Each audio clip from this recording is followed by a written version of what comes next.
Hey guys, it's me Rebecca. So I'm here today to do my October wrap-up, which I did read 6 books in October, and to discuss a bit of one plan to read in November. So yeah, let's get started. The first book, and the heaviest book and the biggest for me, is Bringer of Dust by J.M. Merrill. This is the sequel to Ordinary Monsters. I'm just going to give you the sequel to Ordinary Monsters as, again, this is the sequel. No, did I say sequel? I'm gonna give you the synopsis of Ordinary Monsters. My god, I'm sorry. But Ordinary Monsters is about these two boys named Charlo and Marlo, and they are taken to this institute by these two detectives who have come to help them. Both of them have these powers to makes them talents. Like Charlie, he's able to get hurt, stabbed, or not, but he can heal himself. Like it's impossible to kill him. While Marlo, he can glow blue.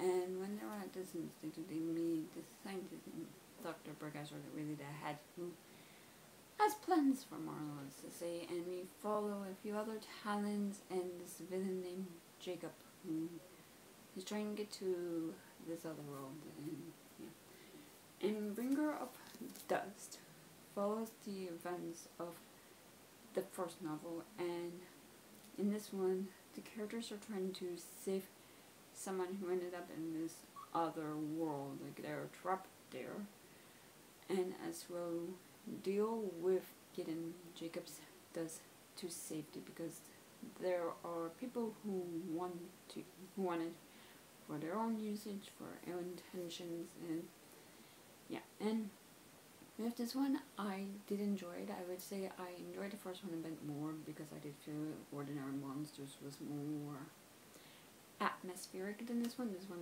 was very plot heavy, and yeah, I'm not really sure what to say without spoiling it or spoiling the end of the first book.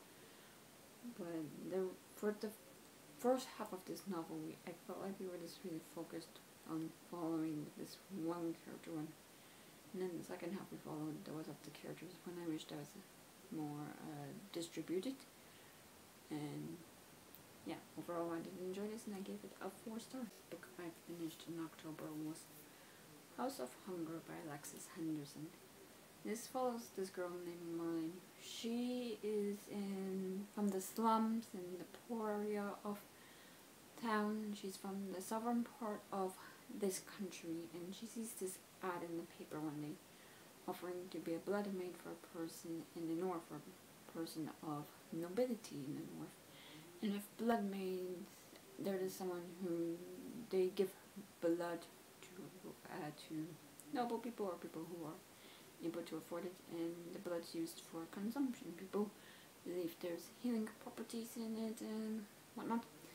But Marlene, she does get this position, and she travels to the north and becomes a part of this House of Hunger. And the, I guess, head of the house, a woman named Elizabeth, who needs a large amount of blood because of this illness she has.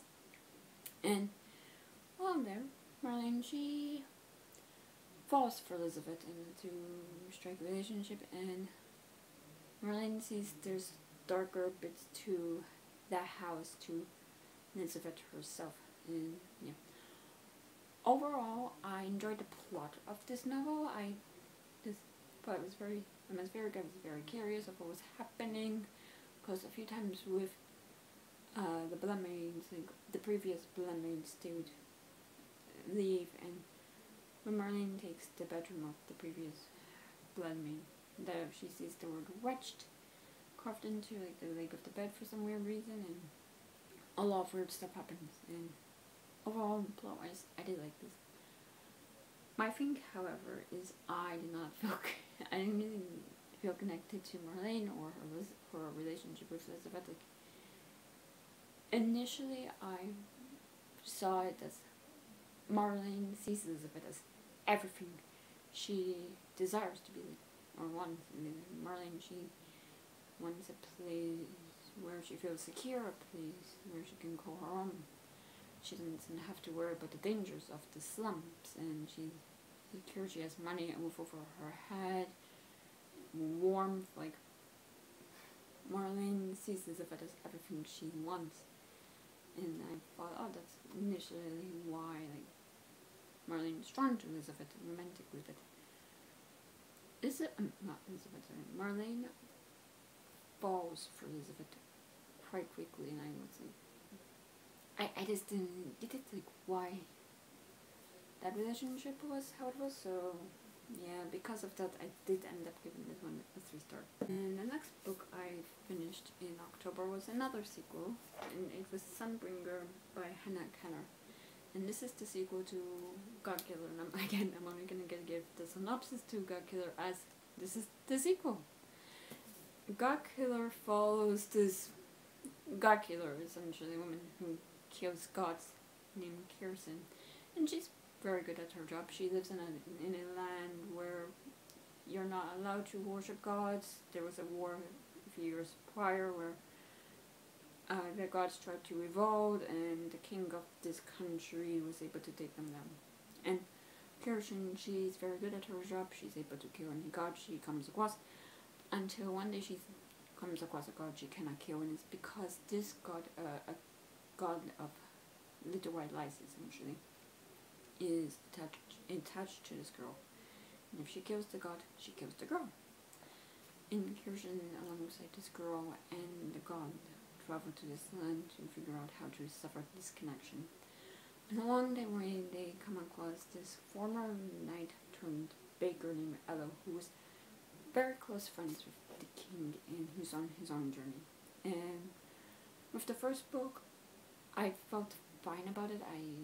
This wasn't connected to the story for some reason, I don't know, but with this one, I definitely enjoyed this one a bit more than the first book. With this one, we definitely see more of the political stuff in the kingdom, how Elo and the others, they try and revolt against the king.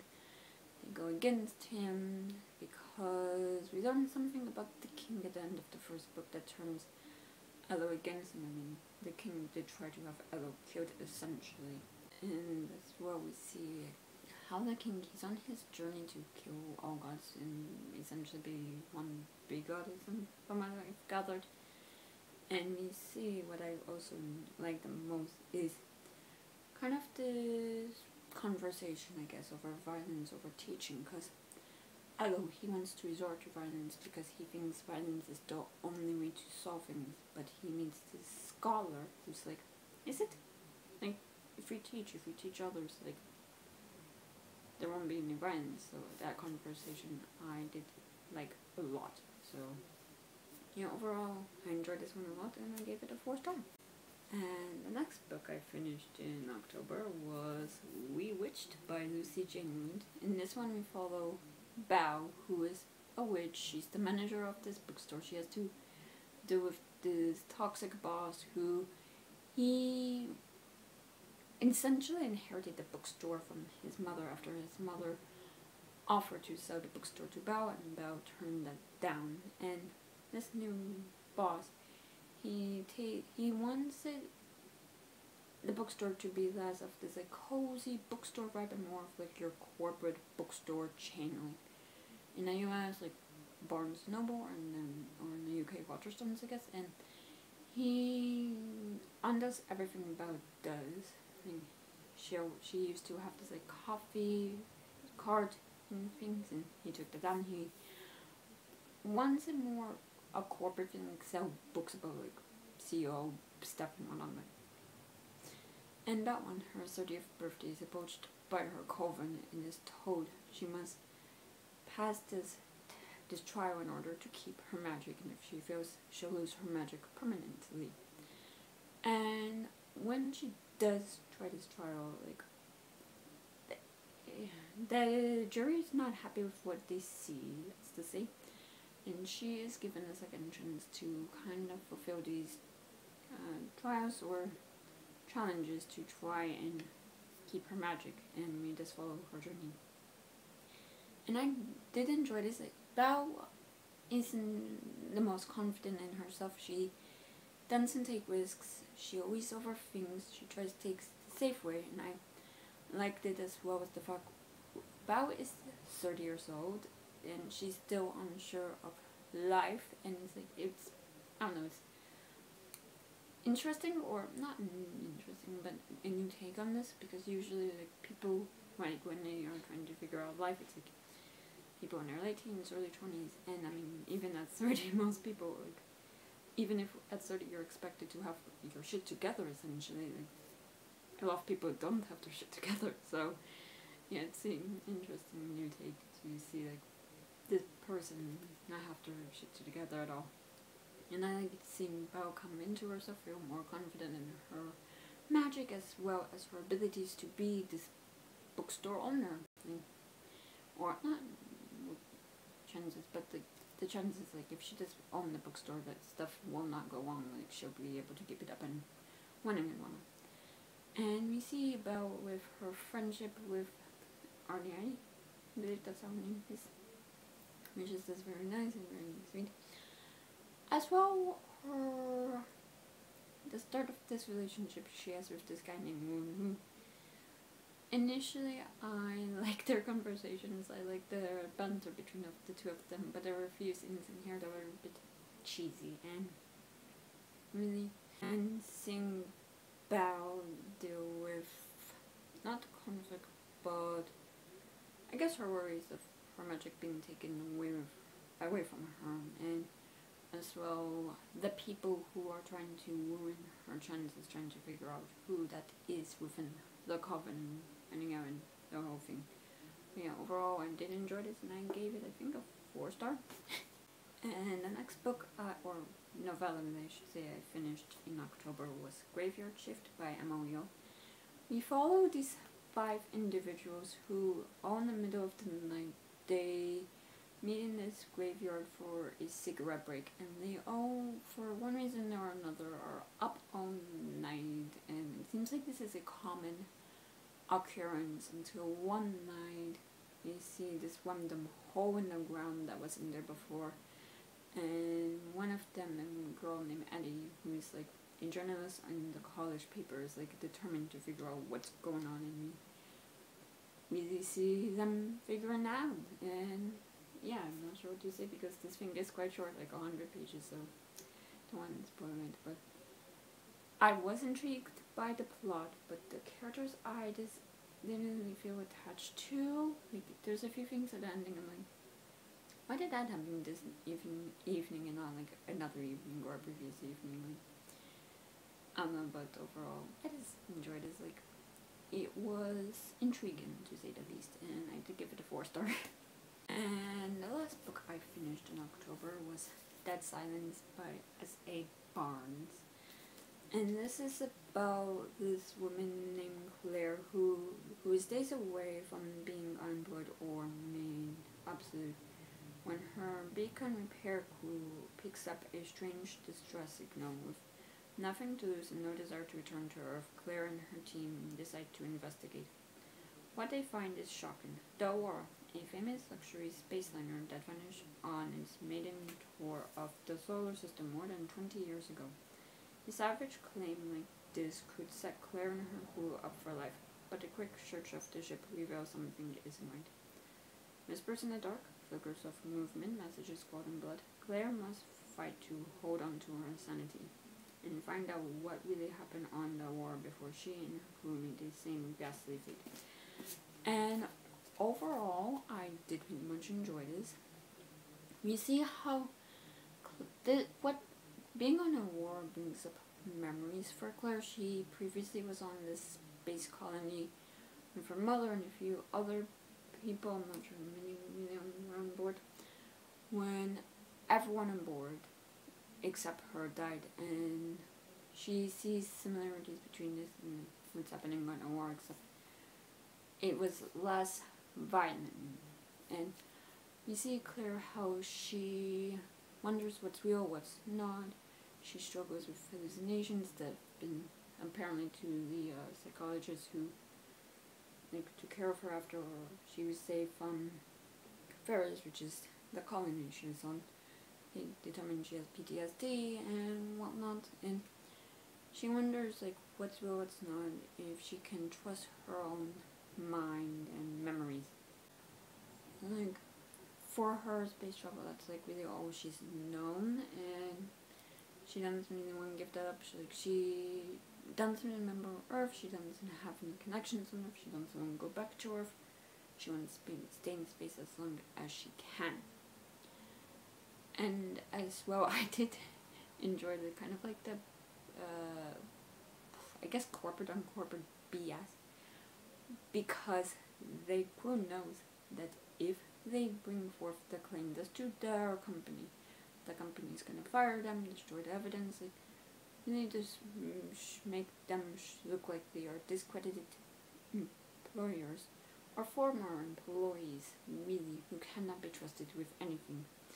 In the crew, they are gathering evidence to really show the public of what happened to their loved ones that vanished 20 years prior, and are relying on the public opinion to keep them safe for when the company do try to take them to court. Because if the company they work for, which they swallowed up the company that Aurora was owned by, because after the Aurora vanished, that company took a hit, and it just allowed the company they work for to like swallow them up, and now there's another company that's a competition. So yeah, it's like the thing how companies, they care more about how the public view them versus like actually caring about the people that are involved in these operations and whatnot. So yeah, overall, I did enjoy this, and I gave it a 4-star.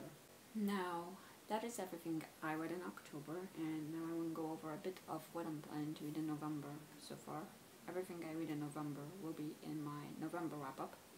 But after I finished Dead Silence, I should say it's October 27th, and when I'm filming this, I'm not gonna have any chance to film this closer to the end of October, so yeah, I don't know how many pages I'm into The Name of the Wolves when this goes up. And this is by Umberto Eco, and this takes place in 1327. Frangens in a wealthy Italian abbey are suspected of heresy, and Brother William of Baskerville arrives to investigate. When his delicate mission is suddenly overshadowed by 7 bizarre deaths, Brother William turns detective. His tools are the logic of Aristotle, the zoology of Aquinas, the empirical insights of Roger Bacon, all sharpened to a glistening edge by wary humor and a voracious curiosity. He collects evidence, deciphers secret symbols, encoded manuscripts, and digs into the airy labyrinths of the abbey where the most interesting things happen at night. So, yeah, very much intrigued about that one. And after that, I will be diving into Legends and Lattes by Travis Baldry. And this is about this orc, I think it is, named Viv, who she was someone who was involved in battles constantly, and she decides to hang up her sword and really go into retirement, and she opens this coffee shop in a place that they don't know what coffee is, so you know, she introduces them to coffee, and yeah, I was very much intrigued about that one. So yeah, I think that's it. And so that's everything I read in October, what I'm planning to read in November so far, and yeah, that's it for this video. So if you enjoyed it, please give it a thumbs up, leave a comment below telling me what you've been reading recently. If you want to, please subscribe to this channel, and if you want to follow me on any social media, all those links are in the down bar below. I'll see you guys next time I post a video. Bye.